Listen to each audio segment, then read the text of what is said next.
Hey everybody, Smart Silver Stacker here. Today is Sunday, December 4th, 2022, and we are just one day away from the implementation of the G7 price cap and the EU embargo on Russian oil.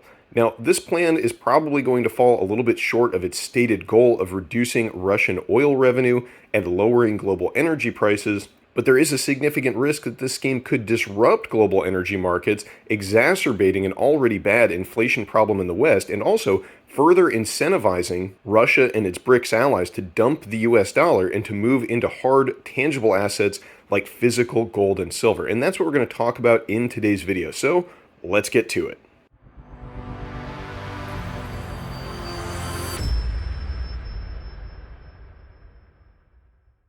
Thanks for tuning into today's video, everyone. If you enjoy it and you get some value from it, please do give it a big thumbs up down below. And today's video is brought to you by SD Bullion, so if you're in the market for some physical gold and silver, check them out with the link down in the description. Okay, so the day that we've been talking about for months has finally arrived. Tomorrow is December 5th, and the EU, with no time to spare, has agreed on a $60 price cap for Russian oil exports. Now, this price cap doesn't really have a lot of teeth. Russian oil, or Urals oil as it is also known, is already trading at a significant discount to Brent oil. It's trading right now at about $69 a barrel. So this cap only takes a small amount of Russian oil revenue out of the picture. But it doesn't really matter what the price cap level is set, because what the Russians have told us is that any country who participates in a price cap scheme will no longer be receiving any fossil fuel exports from Russia. That is what Vladimir Putin told us back in September. And today, Russian Deputy Prime Minister Alexander Novak has confirmed that position, stating, "We are working on mechanisms to prohibit the use of a price cap instrument, regardless of what level is set, because such interference could further destabilize the market." And he went on to add, "We will sell oil and petroleum products only to those countries that will work with us under market conditions, even if we have to reduce production a little bit." And so what the Russians are telling us here is that they are playing the long game. They are willing to sacrifice some short-term oil revenue to set the precedent that interference in their energy markets and in their relationships with their energy partners is not going to be tolerated, and that they will not participate in any such plan. And we're already seeing their energy partners are likely to disregard the price cap entirely. I mean, India has already stated that they are going to continue buying Russian oil. We know that China is going to continue buying oil from them, and those are two of the major purchasers that Russia is now depending on.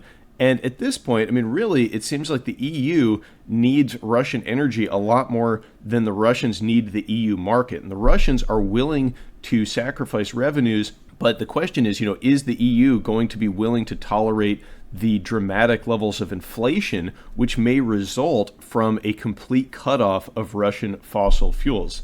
And so we're going to see how that plays out moving forward.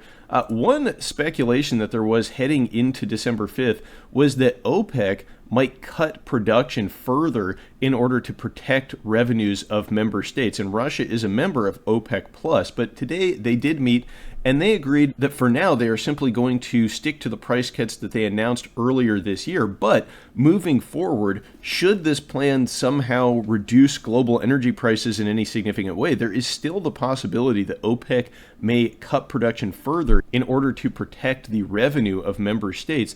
And very importantly here, you got to keep in mind that Saudi Arabia, they are the biggest oil exporter in the world. They're essentially the de facto head of OPEC and OPEC Plus, and they have already announced earlier this year that they are interested in joining the BRICS nations. That would put the BRICS nations firmly in the driver's seat as far as global energy markets go. You can see that if Saudi Arabia joins BRICS, the United States, they are the biggest producer of oil globally, but the combination of Saudi Arabia, Russia, and China would cause BRICS to have oil production capabilities that dwarf that of the U.S., and it means that BRICS will have a tremendous advantage in controlling and leveraging global energy markets. Now, this is something, and that is something that the U.S. is keenly aware of, and we are seeing some moves to try to counteract the BRICS nations dominating global energy markets. Like, for example, just a couple days ago, we got the announcement from Chevron that they've signed a contract in Caracas,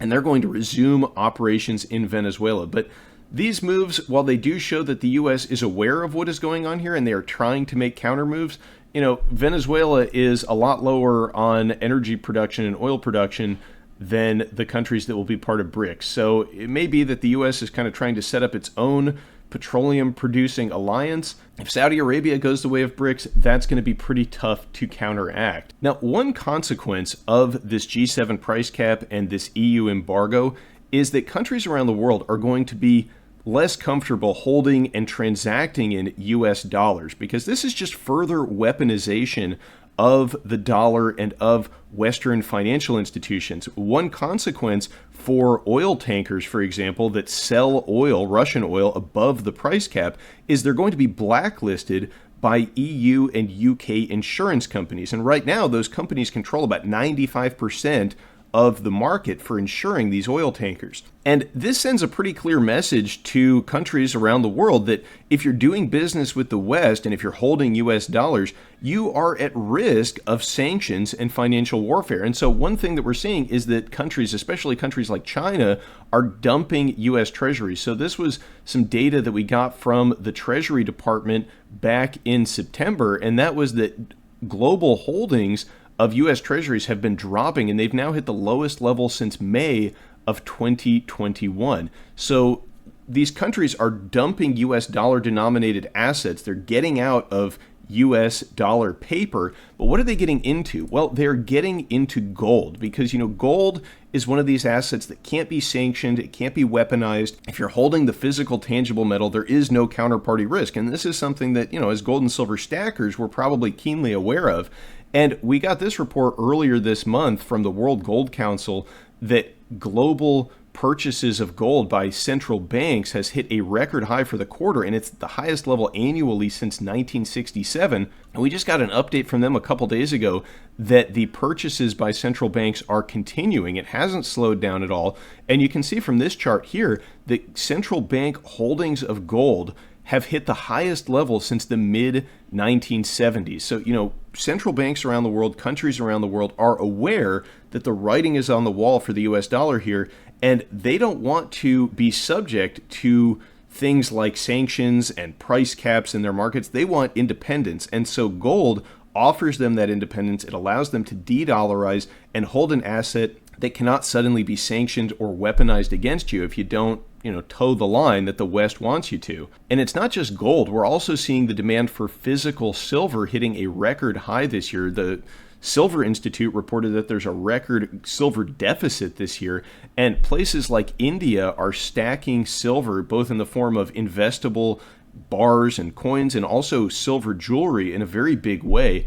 And you can see here from this data from the LBMA that their warehouses of gold and silver, the inventory levels have been dropping significantly this year. But in silver, it's much more notable than in gold. And so that metal is flowing to BRICS nations like India and China. And, what are they getting ready for? Well, there's a lot of speculation that there may be a new gold-backed currency coming out of these nations. It was in July that Vladimir Putin announced this Moscow world standard to combat the LBMA's monopoly on the pricing of precious metals.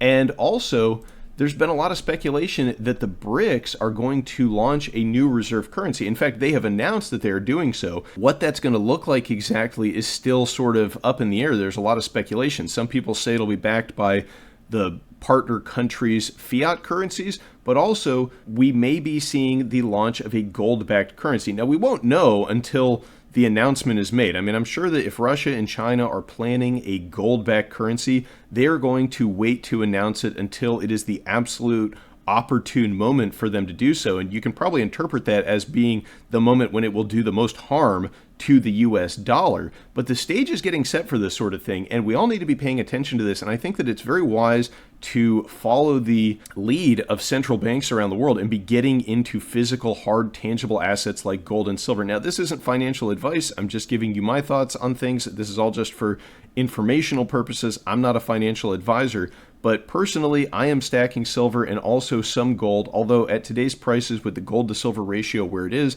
I do think that the price of silver is more appealing right now. And, we've seen the US dollar index begin to break down recently.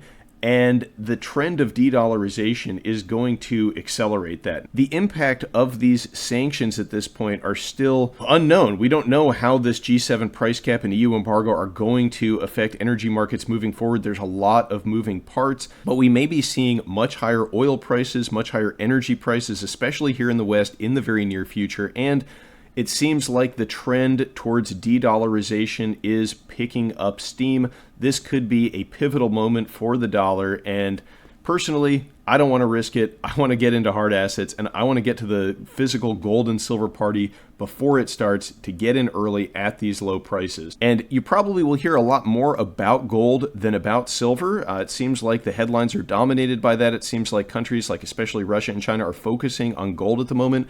But where gold goes, silver follows. And we've been seeing that in recent price action as the price of metals has been ticking up, both of them together, silver a little bit faster than gold.